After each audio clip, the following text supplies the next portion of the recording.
Olá, estamos dando início a mais um programa Debates Le Monde Diplomatique Brasil, uma iniciativa do jornal Le Monde Diplomatique Brasil, em parceria com a TV PUC, com o canal universitário e com a TVT, a TV dos Trabalhadores. Hoje nós vamos tratar do desmonte das políticas públicas que foi realizado no período 2019-2022. Uma importante ONG brasileira, o INESC, acaba de fazer um relatório sobre isso e aponta para a gente, inclusive, as tendências do que pode ser 2023, em termos de políticas públicas. Nós vamos, então, tratar dessas questões e apresentar para vocês esse quadro, que é um quadro complicado, do período anterior, e como as coisas vão se desenhando para nós enfrentarmos o futuro. Para tratar disso, nós estamos aqui com duas pessoas, duas técnicas especialistas do INESC, uma importante ONG brasileira, que eu vou apresentar agora para vocês. Quero apresentar a Lívia Gerbasi. A Lívia Gerbasi é já velha conhecida nossa, tem se apresentado aqui várias vezes, participando conosco do nosso programa. Muito obrigado, Lívia, por estar aqui com a gente mais uma vez. Ela é assessora de política do INESC, atua na área de orçamento público, justiça fiscal e no monitoramento de instituições financeiras internacionais. É mestre em Economia Política Internacional pela UFRJ e já atuou como coordenadora do Núcleo de Inteligência em Políticas Públicas do governo do Mato Grosso do Sul. Quero apresentar para vocês também a Alessandra Cardoso. A Alessandra Cardoso é assessora política do INESC, é doutora em desenvolvimento econômico, atua nos temas socioambientais, subsídio aos combustíveis fósseis, royalties de mineração, orçamento de órgãos ambientais. Muito obrigado também, Alessandra, por estar aqui com a gente, para participar desse papo. Então vamos começar, né? Vamos começar analisando o que traz o relatório do INESC, que leva o título Depois do Desmonte, 2019-2023. Livi, você pode dizer para nós o que vocês encontraram de importante nesse relatório? Bom, Silvio, primeiro agradecer mais uma vez por estar aqui nesse debate tão gostoso que a gente faz na TVT com o Le Monde. Acho que vai ser ótimo. Então, o INESC, né, o Instituto de Estudos Socioeconômicos, onde que a gente trabalha, ela tem esse monitoramento do orçamento público, e principalmente para a garantia de direitos, né? Nosso logo é Direitos Cabem no Orçamento, então a gente avalia o orçamento para a garantia de direitos em 9 áreas de direitos humanos: saúde, educação, meio ambiente, indígena, criança e adolescente, mulheres, igualdade racial e quilombola. Só lembrei de todos. E a ideia é que todo ano a gente faz esse balanço geral do orçamento, em que a gente olha para o ano anterior, vendo, né, o que está acontecendo com o orçamento para essas políticas públicas, e já pensa para frente, né, o que está vindo aí. E para esse relatório específico, né, que, como falou, se chama Depois do Desmonte, a ideia é entender qual é o cenário, né, do orçamento para políticas públicas desse último governo, e principalmente para essas áreas de direitos humanos, e olhando um pouco também já para 2023, pensando que a gente já está num cenário de depois do desmonte, né? Que a gente está tentando recompor o orçamento público para essas áreas e as políticas para garantir os direitos como um todo, que foram desmanteladas aí no último governo, não só nos últimos 4 anos, mas mais ou menos aí desde 2015, e principalmente com as regras fiscais, né? O teto de gastos sendo a principal delas, que vão minando esses orçamentos para a garantia de direitos, e a gente percebe isso com os nossos dados. E eu acho que é importante colocar aqui primeiro que a política fiscal ela não foi assim tanto central para o governo Bolsonaro. Claro que o desmantelamento do Estado, a destruição das políticas públicas são um projeto, mas eu quero dizer que os principais objetivos do Bolsonaro eles não eram feitos via orçamento, né? Não era a partir de políticas públicas que precisava de orçamento para elas. Então, o orçamento público, nesses últimos 4 anos, ele não teve essa mesma característica de ser usado para promover políticas. Ele foi usado principalmente para comprar apoio do parlamento, né, via orçamento secreto, para conseguir fazer para que as pautas que o governo queria, de fato, fossem para frente. né? A gente teve um pouco de aumento de orçamento de gasto ali no ano das eleições, o que é meio né, intuitivo, mas, no geral, o que a gente teve é isso, né? O governo se exime um pouco da sua função na política fiscal, que é a política orçamentária, e se coloca, né, e vai colocando um modelo econômico baseado na exportação de commodities. Então, né, cada vez mais a gente usa só o Brasil para extrair, para plantar soja e extrair minerais, a alta dos juros, e isso combinado na política fiscal com uma tentativa constante de corte de gastos para atingir o superávit primário, né, e conseguir mais dinheiro para pagamento dos juros da dívida. Então, criou-se aí um cenário onde a política fiscal não era central, né? A política fiscal foi muito colocada a esse serviço da política ali no Congresso Nacional. E isso levou a um aumento muito grande né, do orçamento destinado para o Legislativo. Esse é um dos números que a gente traz. Né? O orçamento secreto, ele mobilizou aí 11 bilhões por ano, mais ou menos, desde 2019 até 2022.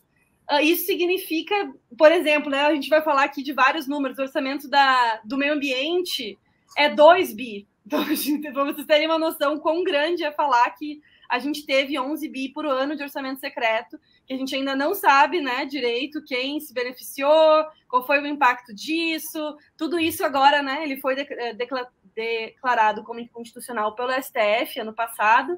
Ele se mantém mais ou menos no orçamento público, mas esse foi parte da estratégia. E daí, então, é isso. Se a gente tem um modelo que não precisa de política pública, um modelo econômico que não pensa em política pública, que pensa em simplesmente tirar o máximo de recursos do Brasil num número, né, no menor espaço de tempo, as políticas sociais elas vão ser um lugar de desmantelamento, né, um lugar de retirada de recursos ao longo dos anos. E é isso que o nosso relatório tenta mostrar, né, esse cenário aí de desmantelamento de várias políticas. Então, eu vou trazer aqui alguns números, depois a gente vai aprofundar na narrativa para o socioambiental, que a Alessandra é especialista, mas é importante ter essa ideia desse cenário geral, né? Porque é isso, a gente teve algumas políticas que são um pouco mais preservadas no orçamento público, como a saúde e a educação, porque elas têm gastos obrigatórios, mas mesmo assim elas tiveram corte, né? As duas áreas.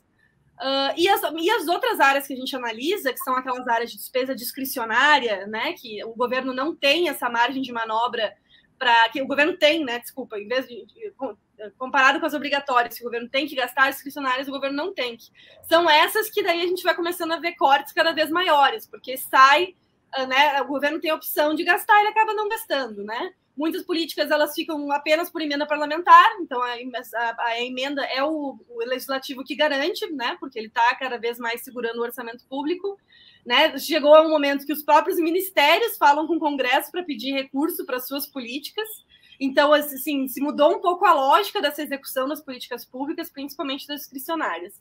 E isso é um cenário, né, que a gente está chamando de terra arrasada, como a PEC da transição trouxe, mas que a gente vai ter que pensar em como recompor essas públicas, né? A gente já começou um pouco isso nos 100 anos, nos 100 dias, a gente vai falar sobre isso, mas, no geral, teve esse desmantelamento.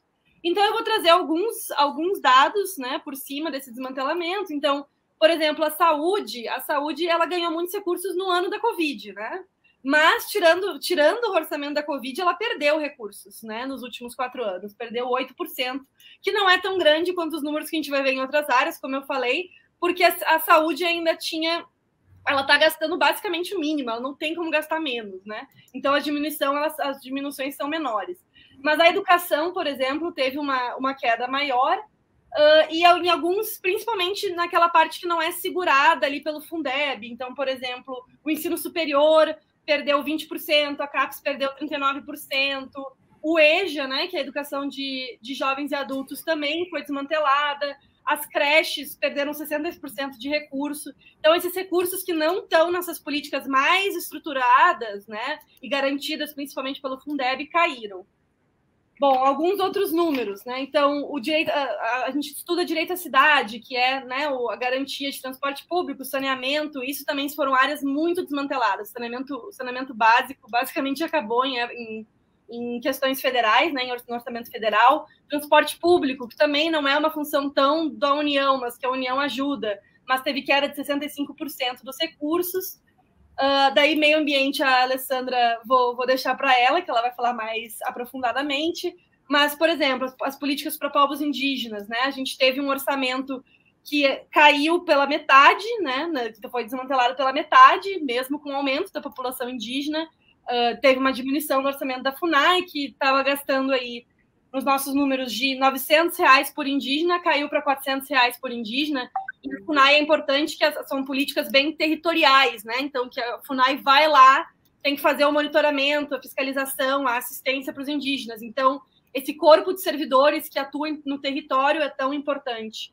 E a FUNAI perdeu 68% dos servidores no governo Bolsonaro, né? Imagina a reconstrução que vai ter que ser feita na FUNAI para as políticas dos povos indígenas. Agora tem ministério, mas mesmo assim estamos aí vendo. Bom, por fim, só para acabar, últimos números, a gente analisa também o orçamento quilombola, que não teve nenhuma regulamentação fundiária para os territórios quilombolas, né? Também as cestas básicas caiu, né? Só subiu, só teve dinheiro para a cesta básica quilombola em 2022, antes estava em muita queda. E, por fim, igualdade racial e mulheres, as últimas áreas que a gente analisa, também foram políticas muito, basicamente, desmanteladas durante o governo Bolsonaro, né?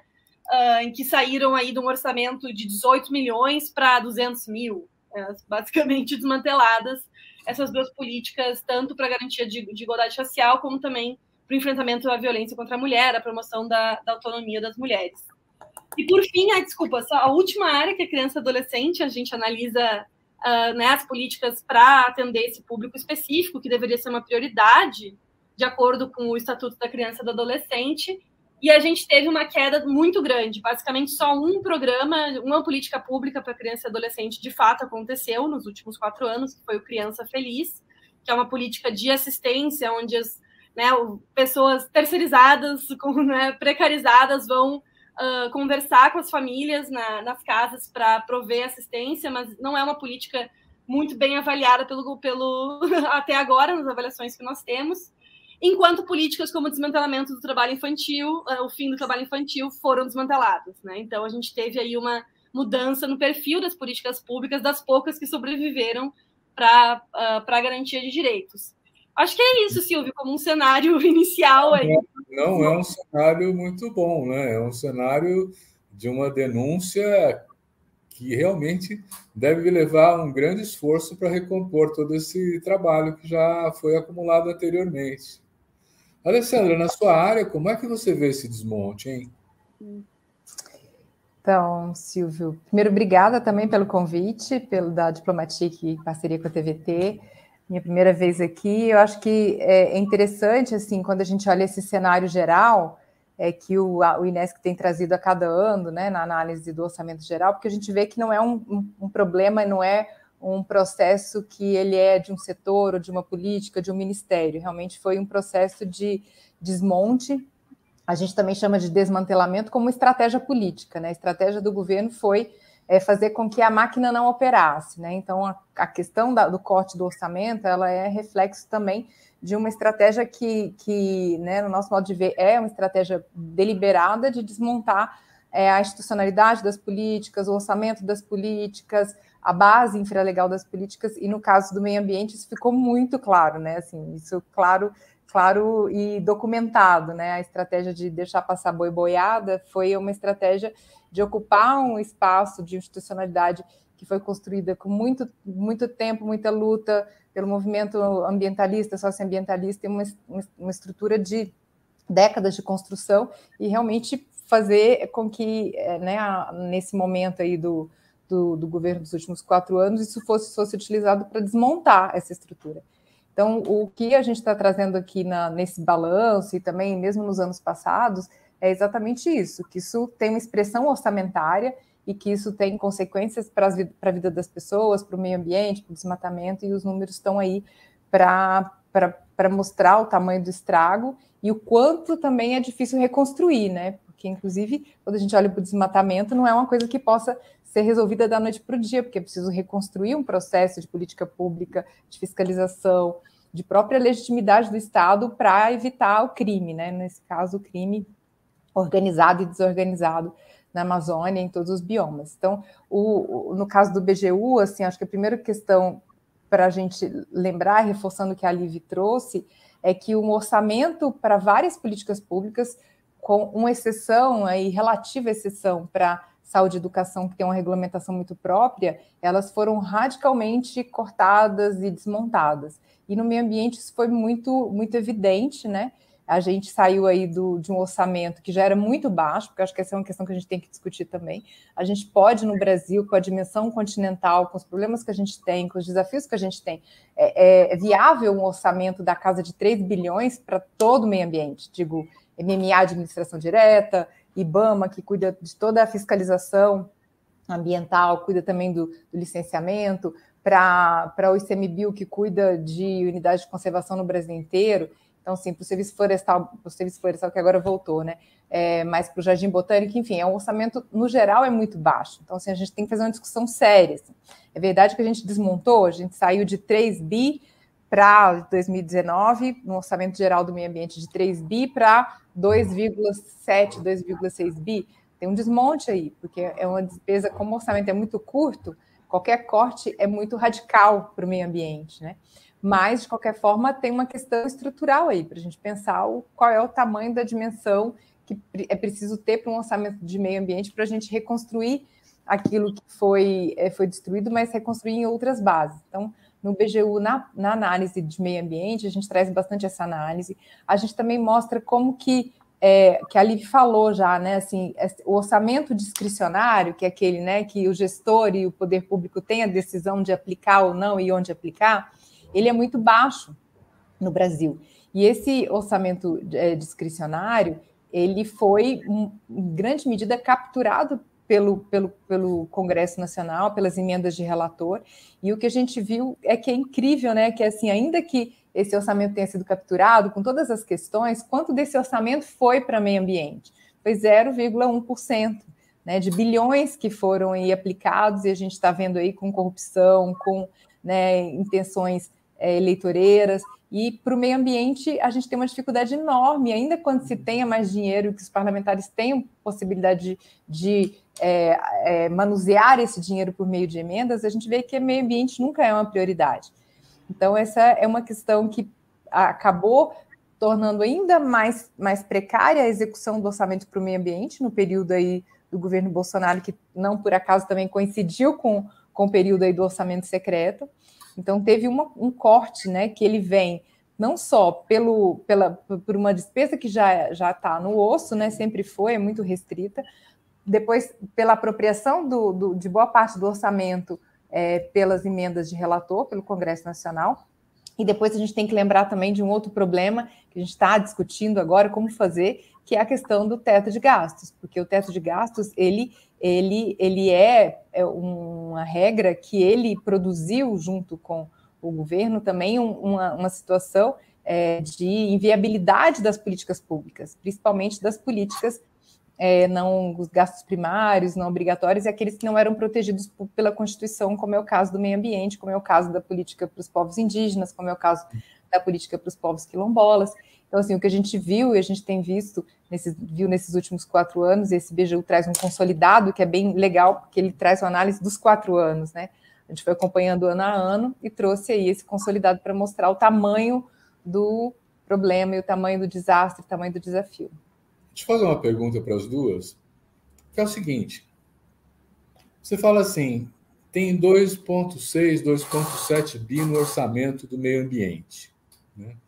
Tem mais no Fundo Amazônia, né? O Fundo Amazônia foi criado com doações, acho, da Noruega, agora dos Estados Unidos, da Alemanha. Tem mais 3 bi lá, né, parados, né? E aí eu fico perguntando, o governo não põe mais dinheiro nessa preservação do meio ambiente porque tem uma bancada ruralista que bloqueia isso? Ou por qual razão? Alessandra, eu continuaria com você nesse momento. Então, eu acho que essa é uma ótima questão, porque, assim, de fato, a gente tem lá no INESC, a gente tem uma iniciativa que que complementa a análise do BGU, que a gente chama de Caminhos para o Financiamento da Política Socioambiental. O BGU Gente, ó, veja o Balanço Geral da União. A gente faz o nosso balanço sociedade civil na perspectiva dos direitos humanos. Por isso que a gente chama de Balanço Geral da União. E por isso que ele cobre, né, desde os gastos gerais, a questões macroeconômicas até todos os direitos com os quais a gente trabalha e pelos quais a gente luta. Então, assim, eu acho que esse é um ponto muito importante, porque é isso. 3 bi é quando a gente fala, é 3 bi. É 3 bi no Ministério do Meio Ambiente e nesses órgãos, né? No órgão, no ICMBio, no IBAMA, mas o orçamento e o financiamento da política socioambiental, de fato, vai além disso, mas vai além ainda, no nosso modo de ver, insuficiente. A gente, nessa análise que a gente tem feito do financiamento, que chama Caminhos para o Financiamento, a gente fez a análise do Fundo Amazônia, do Fundo Clima. Olha, Amazônia, o Fundo Clima tem 3 bi. O Fundo Amazônia tem 3 bi parados, né? E agora vão vir mais recursos. O Fundo Clima é um outro fundo também para financiar a política de mudança, de mitigação contra as mudanças climáticas e adaptação, e também boa parte está lá no BNDES.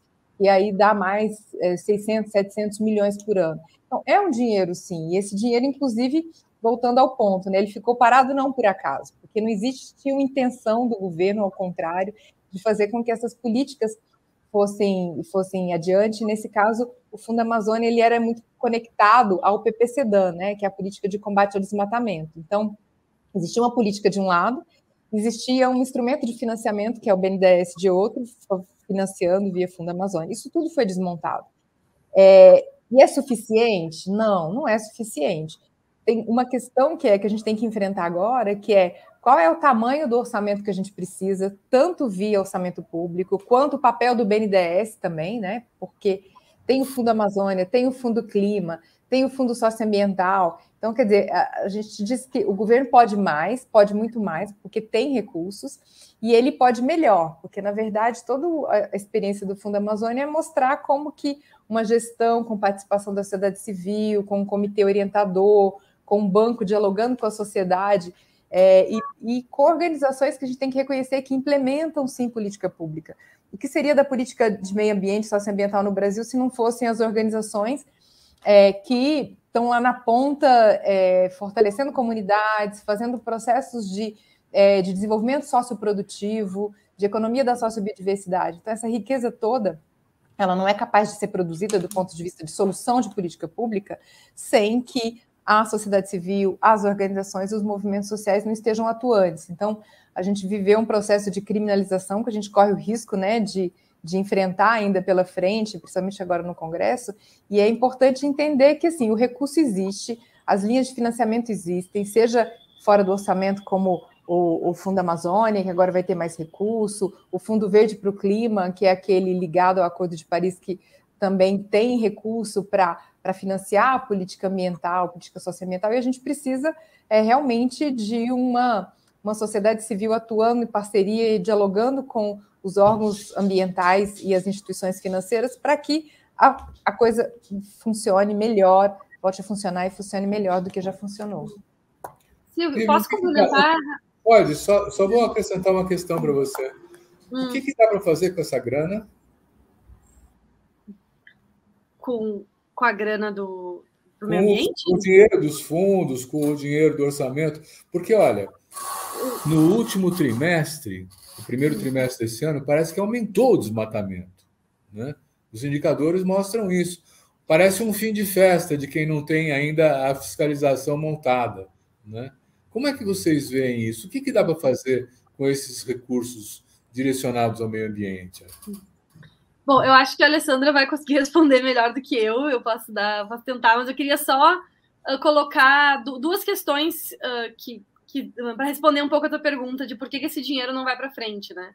Eu acho que, por exemplo, o que a gente mostrou na análise do ano passado, mas que reverbera esse ano, não é só porque a gente teve um aumento de orçamento que o órgão executor vai gastar. Então, por exemplo, ano passado, quando teve aquele boom de notícias que o desmatamento da Amazônia tinha sido pior em anos, que tinha sido horrível, houve uma pressão internacional muito grande e nacional para o governo colocar mais recursos. E ele foi lá e colocou. Ele disse, né, fez a propaganda, ó, que tem mais. Quando a gente foi monitorar no final do ano, o recurso tinha ficado parado. Né? Não houve execução. Então, tem uma parte que é limitada, né? Assim, né? Que a Alessandra estava falando da importância das organizações da sociedade civil, dos movimentos. Então, se faz essa pressão, se faz essa disputa pelo orçamento público quando ele está em disputa, né? Principalmente quando está se organizando a LOA, a Lei Orçamentária Anual, quando se está pensando nessa alocação orçamentária.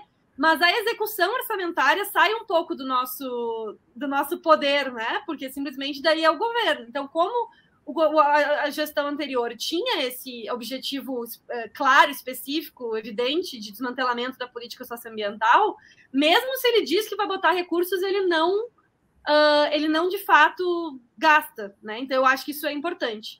E uma coisa que a PEC da transição trouxe, e daí isso a Alessandra pode me qualificar se eu estiver errada, porque não é realmente o financiamento socioambiental não é a minha expertise, mas o que o teto de gastos faz? Ele não deixa gastar acima de um nível, independentemente se está vindo dinheiro ou não. Então, entra recurso do fundo, entra recurso do Canadá, entra recurso de onde quiser, e o teto de gastos não vai deixar gastar mesmo assim. Isso aconteceu com vários fundos. O que a PEC da transição fez? Né? Ela mudou um pouco isso. Ela colocou que algumas áreas que conseguem recursos fora do orçamento podem gastar fora do orçamento também. E isso veio para a questão socioambiental e veio para a educação também, se eu não me engano. Então, isso mudou um pouco a lógica e vai liberar um pouco mais esses recursos. Porque a gente tinha uma regra tão complicada que mesmo se a comunidade internacional quer ajudar o Brasil, a gente não pode gastar o recurso. E, bom, o que fazer com o recurso? Né? Eu acho que o governo ele tem, né, principalmente ali nos 2 primeiros governos Lula, foi montado o PPCDAN, né, que a Alessandra vai explicar melhor o que é, mas é uma política pública, de fato, para conter o desmatamento, que foi implementada com os recursos do fundo e que conseguiu resultados muito significativos. Então, fazer esse dinheiro vai ser basicamente reestruturar essas políticas, ainda que, claro, nesse novo cenário, não vai ser só, né, botar a mesma política de novo, mas eu acho que um pouco do que o governo está sinalizando que está fazendo é indo atrás das políticas públicas que deram certo no passado e foram desmanteladas. E eu acho que daí a política ambiental e o PPCDAN entra nisso. Mas, Alessandra, agora passo para ti complementar. Então, Alessandra, é isso, né? Quer dizer, eu entendo que é preciso reequipar as instituições, contratar gente e tal, mas o papel é só de fiscalização e de controle ou tem alguma outra iniciativa mais positiva? Tem curso e precisa que o Estado favoreça e fortaleça as iniciativas em curso. Então, eu estava agora de manhã e ontem no planejamento de uma articulação que se chama Observatório da Sociobiodiversidade. E toda a discussão lá, estava Conselho Nacional de Seringueiros, CONTAG, outros movimentos sociais, as ONGs, né, que ao longo do dia aí, não é só os últimos 4 anos, ao longo de 20, 30 anos, desenvolveram toda uma expertise, né, de como trabalhar na base para fortalecer a economia da sociobiodiversidade indígena, dos extrativistas, dos quilombolas, dos agricultores familiares, no Cerrado, na Caatinga, em todos os biomas na Amazônia. Então, assim, eu acho que existe, e isso é uma riqueza do Brasil, né, não só da sua sociobiodiversidade, mas da sua capacidade, né, de resiliência mesmo, porque se não fosse muita resiliência, o tamanho do desastre, do estrago que nós teríamos depois desses últimos 4 anos seria muito maior. Então, não foi maior porque existe isso, existe uma resistência, existe uma resiliência, existe uma tecnologia social, né, uma capacidade de dar respostas. Inclusive, se não fosse isso também, nós teríamos já um processo de desmonte e de desmonte dos territórios muito mais agressivo ao longo do tempo. Então, existe sim, eu acho que agora o desafio, né, olhando para frente, é isso que você falou, assim, não adianta só ter dinheiro no Fundo Amazônia. Por quê? O dinheiro do Fundo Amazônia, ele é importante, sim, ele é um instrumento, né, por isso que deu tão certo o Fundo Amazônia, ele é um instrumento de financiamento do PPCDAN, é uma política pública, com governança, com transparência, com eixos definidos, com metas. Inclusive agora, acho que a informação interessante para passar, que a gente estava discutindo hoje mais cedo, que o PPCDAN está em consulta pública. Então, quer dizer, aquele PPCDAN que foi desmontado pelo governo, sem que, inclusive, fosse anunciado, né? A gente não tinha política de desmatamento, demorou até para a gente entender que havia sido feito um decreto lá que acabou com o PPCDAN sem que a gente nem soubesse, mas, obviamente, a gente viu os efeitos do desmonte da política. Então, assim, essa política ela está sendo retomada e ela está agora num processo de consulta pública. Então, se vocês entrarem lá, consulta pública, PPCDAN, vai estar lá essa consulta pública e é muito importante entender, porque, assim, é uma política que vai estruturar qual é a estratégia para enfrentar o problema do desmatamento. E não pode ser uma única estratégia. Tem que ter regularização fundiária, tem que ter fortalecimento da fiscalização, porque é fiscalizar contra o crime, organizado, desorganizado, porque todo esse desmatamento que a gente está vendo é ilegal, contra o avanço, né, do garimpo nas terras indígenas, e tem que ter saídas econômicas. Então, assim, vai ter um eixo lá que, inclusive, é um termo que precisa ser melhor discutido na sociedade, que se diz bioeconomia, mas, na verdade, o que a gente está falando é uma cadeia, são cadeias de economia da sociobiodiversidade, da castanha, do pirarucu, do açaí, do piqui no cerrado, do babaçu. Então, assim, existem já cadeias que são muito resilientes e que precisam ser valorizadas. Então, para que elas sejam valorizadas, o papel, por exemplo, do Fundo Amazônia é fundamental, mas o BNDES, o governo tem que ir além do Fundo Amazônia, porque o Fundo Amazônia pode aplicar na Amazônia e 20% fora da Amazônia. Mas a gente está vendo desmatamento no Cerrado de forma muito agressiva crescendo, na Mata Atlântica, a gente está enfrentando aqui agora numa medida provisória que está no Senado, que acaba com a Mata Atlântica. Então, assim, a gente precisa evitar retrocessos na legislação, esse é um grande desafio, e depois a gente precisa implementar políticas públicas que favoreçam a manutenção dos biomas, a floresta em pé e a população e a biodiversidade e a sociobiodiversidade, que é muito rica. É preciso ver uma valorização. Né? A gente estava discutindo agora mesmo que é fundamental ter uma política pública, e aí é MMA, porque também o BNDES ele é um instrumento de financiamento, mas a política pública tem que partir do MMA. A gente espera muito que esse MMA, que agora é MMC, né, Meio Ambiente e Clima, tenha uma capacidade, porque o orçamento ainda vai continuar pequeno, ainda que a gente faça todo um esforço político, a gente não vai sair de 3 bi para 100 bi, que é o que a gente precisava, né, que é o tamanho do subsídio aos combustíveis fósseis. Existe uma correlação de forças e de poder que não vai permitir que a gente passe de 3 bi para 100 bi. Mas ainda que a gente passe de 3 bi para 5 bi, 6 bi, 7 bi, tem um papel de coordenação política e de legitimidade do MMC, de coordenar uma política de enfrentamento ao desmatamento e combate ao desmatamento na Amazônia, no Cerrado, na Mata Atlântica, construir uma estratégia de valorização da sociobiodiversidade, porque, né, esses produtos precisam ser valorados não só pelo preço de mercado num padrão de uma commodity, mas pelo valor social, ambiental que esses produtos incorporam. Então, assim, é preciso construir isso. E essa construção, ela demanda muita vontade política, orçamento sim, mas junto com o orçamento, muita vontade política. E recompor o quadro de pessoal e essa estrutura institucional que é fundamental. Porque o que adianta ter dinheiro no Fundo Amazônia para pagar horas helicóptero, se não tem fiscais do IBAMA né, capacitados e qualificados e concursados o suficiente para que essa fiscalização seja efetiva. Então, acho que tem muita coisa boa acontecendo, mas eu acho que a gente agora tem pressa, né? Como a gente viu a mensagem dos 100 dias.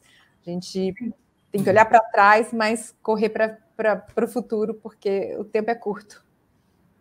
São lógicas diferentes, tratar de biomas diferentes, porque o Cerrado foi incendiado, né?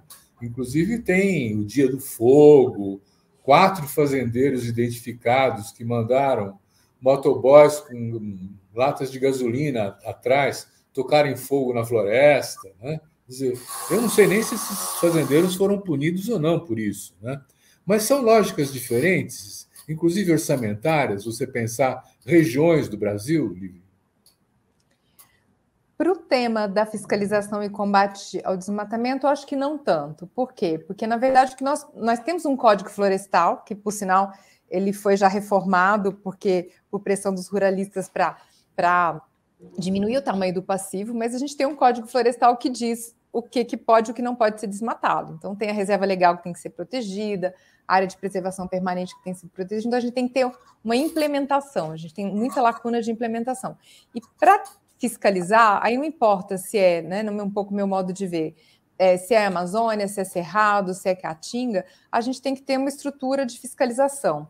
A gente tem que ter, esse é um tema e é um desafio que eu acho que a gente tem que enfrentar no debate sobre a questão ambiental, que a gente tem que ter uma estratégia de maior cooperação e solidariedade com os estados, porque os estados, no final das contas, eles que implementam boa parte da política ambiental. Né? Então, a gente também tem que superar essa visão de que a política ambiental é aqui, MMA, ICMBio, IBAMA, não. As secretarias de meio ambiente nos estados, elas fazem 90% dos licenciamentos, que muitas vezes são feitos com muita fragilidade, causam impacto não só no desmatamento, mas sobre as comunidades. A gente está vendo a situação da implementação de projetos de energia renovável no Nordeste, eólica, e a gente está vendo o desastre que é, né? Em nome de uma renovação da matriz, de uma energia limpa, a gente tem impactos gigantescos. E por quê? Porque os estados estão mal preparados, capacitados e ainda pouco pressionados para ter política de licenciamento. Então, o licenciamento, a fiscalização, eu acho que a gente já tem uma boa estrutura de regulamentação, de divisão de responsabilidades. O que a gente precisa é implementar. E implementar é isso, porque o desafio na Amazônia é gigantesco, mas o desafio no Cerrado a gente está vendo que é tão gigantesco quanto. Na Mata Atlântica também. Então, assim, tem que ter estrutura, né, do governo federal e do IBAMA para atuar em todas as áreas. A gente não pode priorizar os fiscais na Amazônia em detrimento dos fiscais e da fiscalização na região do Mato Piba, por exemplo. E tem muita coisa interessante acontecendo, assim, por exemplo, o BNDES agora cortou financiamento para unidades e projetos que estão envolvidos em desmatamento ilegal. Por quê? Porque ele está usando tecnologia. Ele pegou o MAP Biomas, que é uma tecnologia que vem da sociedade civil, cruzou com o cadastro ambiental rural, que é, né, da implementação do Código Florestal, e a tecnologia está aí, da mesma forma que a gente anda de carro e é multado quando a gente avança o sinal ou a gente passa acima do limite de velocidade, o Estado pode fazer essa fiscalização. Então, tecnologia e capacidade tem que estar alinhada para todos os biomas para uma ação mais efetiva. Vamos falar de orçamento, Livinho. Os estados, os governos estaduais têm dinheiro também nessas suas secretarias do meio ambiente? Porque, olha, tem uma outra questão, né? Em geral, os governadores são grandes fazendeiros. Em geral, eles estão comprometidos com as empresas do agronegócio. Então, eles não veem motivo para mobilizar o seu aparato em defesa do meio ambiente. Muito ao contrário, eles buscam facilitar que o setor privado vá se apropriando de terras públicas e vá destruindo o nosso meio ambiente. Então, eu fico pensando assim, primeiro, a pergunta, tem orçamento estadual para isso? E segundo, como é que é o comportamento que vocês têm avaliado da relação do governo federal com os governos estaduais nessa questão do meio ambiente, hein? Bom, eu acho que a tua análise está correta, né? A gente tem, como a Alessandra estava falando, essa questão do licenciamento, eu acho que ela mostra muito isso, porque os licenciamentos, vamos dizer que os do IBAMA, eles são muito mais né, fortes e consolidados na questão ambiental do que os licenciamentos estaduais. Mas a gente acompanha alguns projetos e o que acontece é que algumas vezes que era para ser o IBAMA, acaba virando né, as empresas, elas procuram o licenciamento da Secretaria de Meio Ambiente do seu estado para que seja um licenciamento mais fácil, né, que não tenha que cumprir todos os requisitos do IBAMA e algo mais forte. Então, sim, a gente tem os estados, eles vão achando essas escapatórias em alguns casos para permitir uma maior exploração no meio ambiente pelas empresas quando elas fazem as suas indústrias e construções. Mas os estados, assim, como um todo, eles vão ser mais pressionados, né, em termos de orçamentários do que a União, né? Assim, por um lado, tem essa questão de que só o Estado consegue emitir dívida, então a União, né, ela tem uma flexibilidade maior, ela consegue emitir créditos extraordinários, né? Toda a pandemia ela foi financiada por dívida, eu acho importante dizer isso, né? Os recursos para o combate à pandemia.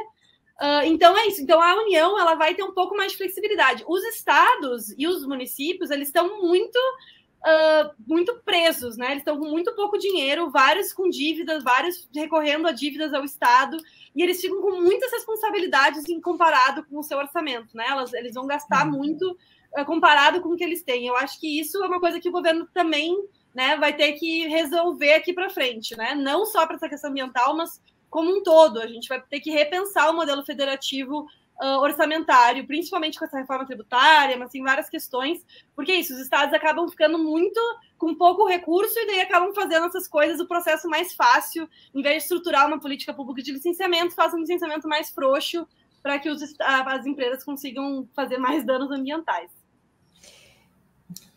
Alessandra, você queria falar também, né? Não, eu queria só reforçar esse ponto da Lívia, que eu acho que é muito importante, porque é verdade que em alguns estados, e não todos, que existe, né, inclusive uma coisa que a gente precisa enfrentar bastante, uma mentalidade de que é isso, né, que desenvolvimento está associado ao agro, né, a colocar estrada, a colocar ferrovia para escoar produtos. Então, acho que tem toda uma questão que é política federativa, mas eu concordo com a Lívia, a gente tem feito essa discussão no INESC, mas ainda que os estados não tenham muita vontade política, se eles tivessem, eles têm orçamento, então acho que a gente tem que enfrentar essa discussão. E quando a gente pensa em Amazônia, principalmente, e Nordeste também, em alguma medida, quando a gente vê o orçamento dos estados, a gente vê que realmente é um orçamento muito, muito precário, muito, muito limitado. E isso tem a ver, inclusive, com essa opção pelo desenvolvimento do agro, né, por esse poder gigante político que o agro tem, que nunca conseguimos, por exemplo, fazer uma discussão sobre a Lei Candir. O que é a Lei Candir? Aquela lei que isenta de ICMS todos os bens do agro, toda a mineração, todos os produtos de commodities que são exportadas. Então, a gente vê que esses estados também eles têm uma base de arrecadação muito precária, porque a arrecadação deles ela vem basicamente, não é da indústria, não é do serviço, é do agro. E esse agro está produzindo, exportando, violando direitos, desmatando, usando trabalho escravo, e ele também não paga muito imposto. Então, assim, então acho que a gente tem que enfrentar essa discussão. Lá no INESC a gente tem discutido que, olha, a gente precisa mudar o patamar da discussão, voltando, né, o que a Lívia falou. Por que saúde e educação perderam menos? Porque são, né, direitos constitucionalizados e uma repartição de orçamento entre os entes federados mais solidária. Eu acho que a gente tem que caminhar e enfrentar essa discussão. Como é que a gente pode ter uma política de meio ambiente, já que a gente tem um SINAMA, que é um Sistema Nacional de Meio Ambiente, a gente tem uma estrutura de responsabilidades compartilhadas, né, por estados e municípios, e a gente não tem nenhum tipo de repasse para o meio ambiente que venha da União, que é a que mais arrecada, vai continuar arrecadando, para os municípios, para os estados executarem de forma mais solidária uma política de meio ambiente. Então, para a gente ter uma ideia de como isso é grave, o Fundo Nacional de Meio Ambiente, que foi o fundo criado para fazer essa gestão mais solidária, que é pegar recursos que basicamente vêm das multas do IBAMA para distribuir, para financiar uma política nacional, esse recurso, que é muito pouco, porque o IBAMA, né, nos últimos 4 anos praticamente não mutou, então esse recurso é muito pequeno, mas ele foi todo ele capturado na questão da geração do superávit, na questão do teto dos gastos. Então, virou uma zona de sacrifício. Então, tem 30 milhões lá que poderiam estar ajudando a política de meio ambiente e não são executados porque 100% do recurso praticamente é contingenciado, está na reserva de contingência, que é meio que a zona de sacrifício do Ministério do Meio Ambiente para o equilíbrio fiscal, para cumprir o teto dos gastos. Então, a gente precisa discutir regra fiscal, a gente precisa discutir reforma tributária, também dentro da agenda ambiental, porque a gente não consegue sair desse enrosco, dessa encalacrada do desafio do financiamento sem entrar nesses outros debates que a Lívia tem feito no INESC na agenda mais fiscal. E Silvio, posso complementar só rapidamente? Só porque daí eu já faço a minha propaganda da Reforma 3S, a gente já veio aqui conversar um pouco sobre isso, mas é isso, assim, como os estados eles não recebem esses recursos da política ambiental, uma das nossas propostas é o ICMS ecológico, que seria agora, porque na verdade o IBS ecológico, né? Porque o ICMS ecológico é uma política que os estados, alguns estados implementam no Brasil, de repassar recursos para municípios se eles cumprirem algumas metas socioambientais que não são normalmente muito bonitas, né? Como, por exemplo, tratamento de resíduos sólidos, né? Regulamentação de terras indígenas. Então, esse tipo de política que daí tem uma parte do ICMS que é distribuído para os municípios que tem essas metas que os municípios teriam que cumprir. Então, é um estímulo para políticas socioambientais. E o que a gente está propondo é que isso seja levado a nível federal, né, que não fique só nessas políticas estaduais, e sim a gente ter, de fato, um IBS ecológico implementado a nível federal, que poderia ajudar, né, a esses repasses estratégicos para estados para ajudar em políticas socioambientais. Eu acho que isso, né, seria uma proposta interessante aí para a gente discutir no âmbito da reforma tributária. Porque é isso, como a gente tenta colocar, é tudo conectado. Não adianta ficar discutindo, discutir a política pública sem discutir orçamento. Mas tem que discutir orçamento, tem que discutir tributação. Tem que discutir tributação, tem que discutir regra. Que é isso, a economia é esse todo, e claro, com implicações sociais sempre, né? Então a gente tem que fazer esse olhar. E só para finalizar, uns dados que eu coletei hoje, não são dados do BGU, mas que eu achei muito triste e entram nessa discussão que a gente está tendo, que é como que foi o andamento da pauta de exportação brasileira, né? A gente, nos últimos 20 anos, não é uma coisa só do último governo, mas o que a gente está virando cada vez mais esse país exportador do agro, né? Exporta a soja e a indústria extrativa. Então, por exemplo, nos últimos 20 anos, o agro passou de 2,9% da nossa pauta exportadora para 8,7%. A indústria extrativa passou de 0,8% para 4,6%. Enquanto isso, a alta tecnologia passou de 0,5 para 0,1 e a média tecnologia passou de 0,7 para 0,6. Então, é isso, assim, são tendências de longo prazo que a gente precisa de muita política pública para, de fato, reverter, porque são tendências de longo prazo, mas que a política ambiental, ela entra para isso. Ela não entra só para dizer, vamos, né, não vamos produzir, não vamos fazer nada, a gente tem que manter tudo de pé. Não, para pensar em outros modelos de desenvolvimento que não nos levem para essa posição colonial, né, de a gente virar um mero exportador de commodities.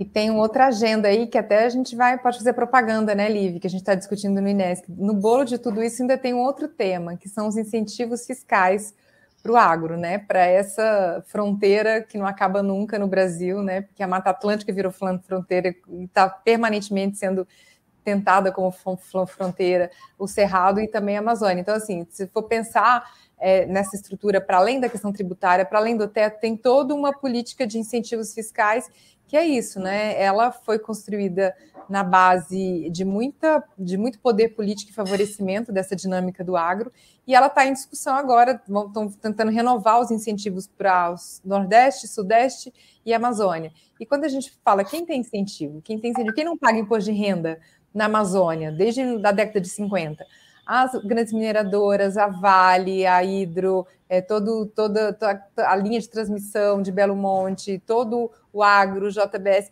toda essa cadeia do minério agronegócio, ela é muito favorecida por esses incentivos no Nordeste, na Amazônia e no Sudeste. E a gente precisa discutir isso com a sociedade, porque é muito difícil desmontar isso, e que existe por quê? Porque sempre existiu e porque esses grupos de interesse têm muito poder. Então, assim, a gente precisa realmente aproveitar nesse, né, mudança de governo, mudança e uma tentativa de fato que a gente acha que é importante e que nós, da sociedade civil e organizações, estamos muito dispostas a contribuir, porque a gente acredita na possibilidade de reconstrução, para discutir isso de forma mais estrutural. E não ficar só, não é 2 bi, 3 bi, o meio ambiente, porque a gente sabe que a gente não vai estruturalmente mexer nessa correlação de forças e nesse movimento que empurra a fronteira sobre terra, território, floresta, e sem que a gente discuta estruturalmente todas essas questões. Então, nós estamos chegando ao final do nosso programa. Você sabe que o papo é bom, vai rolando e o tempo acaba logo, né? Mas eu não queria deixar de fazer uma última pergunta para vocês. Já que são iniciativas integradas, que envolvem vários órgãos de Estado, níveis diferentes da federação, né? Existem agências reguladoras dessas políticas?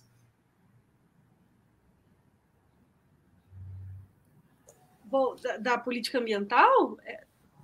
Sim, de acompanhar isso e de fiscalizar e de denunciar e de reafirmar a linha da política adotada, enfim.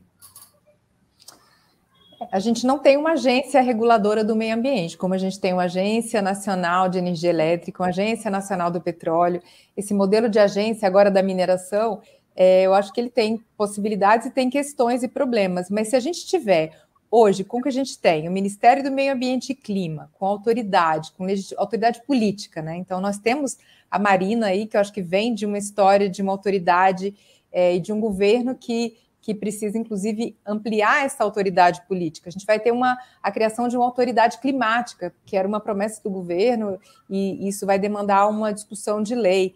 Então, assim, eu acho que a gente não precisa de uma agência, a gente precisa ter o meio ambiente e o clima como prioridade dentro do governo federal e que a gente precisa de um Ministério do Meio Ambiente e Clima com força política, né, com orçamento, sim, mas a gente já falou, a gente não vai passar de 3 para 100 bi, mas pelo menos que a gente aumente esse orçamento e tenha um ministério com força política para coordenar ações, porque elas precisam ser intersetoriais, intergovernamentais, intragovernamentais, em diferentes níveis federativos. Então, eu acho que assim, é preciso que essas políticas todas dialoguem. Por exemplo, não dá para política de energia renovável, discutir energia renovável sem discutir com o meio ambiente. Porque não podemos, em nome de uma matriz mais limpa, produzir impactos e violações de direitos em comunidades no Nordeste. Então, é preciso ter uma capacidade de articulação e coordenação, não necessariamente como agência, no meu modo de ver. Lívia, você quer dizer alguma coisa agora para fechar o nosso programa? Bom, primeiro agradecer, dizer que a gente, né, depois do desmonte, a gente está com esperanças, né, da retomada das políticas públicas como um todo. Isso veio da PEC da transição, né? A PEC da transição colocou recurso na maioria dessas políticas que a gente trabalha, e isso foi algo muito positivo, mas que a gente agora tem novos desafios, né? O novo arcabouço fiscal, a reforma tributária, todas essas elas vão decidir os rumos dos próximos anos, assim, porque é isso. Nosso logo não há direitos sem orçamento, né? E é isso, a gente tem que lutar pela fatia do bolo, que é a fatia da garantia de direitos humanos e das políticas sociais. E eu acho que é isso. O jogo não está ganho, infelizmente, né? As perspectivas são de um novo teto de gastos, ainda que mais brando, mas em manter essa lógica de contenção de gastos, mesmo a gente estando em crise, mesmo a gente estando com o desmantelamento das políticas. Então, a gente ainda, né, estamos com esperança, mas entendendo que ainda o desafio vai ser grande para a gente recompor esse conjunto de políticas, né? A gente aprofundou na política ambiental aqui, mas como a gente colocou, foi um conjunto de políticas que foi desmantelado, que o governo já está sinalizando, né, a volta de algumas delas, mas que para isso a gente vai precisar de orçamento. Então a gente vai ter que continuar discutindo.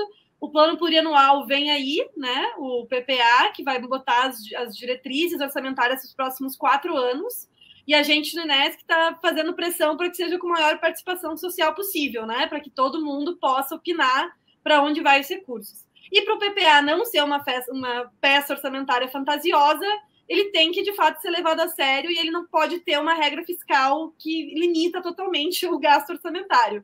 Então, a gente vai ter que discutir bastante sobre isso nos próximos meses, mas, né, tentando aí ter que, depois do desmonte, venham tempos melhores. Muito obrigada, Silvio, por esse momento. É sempre muito bom estar aqui.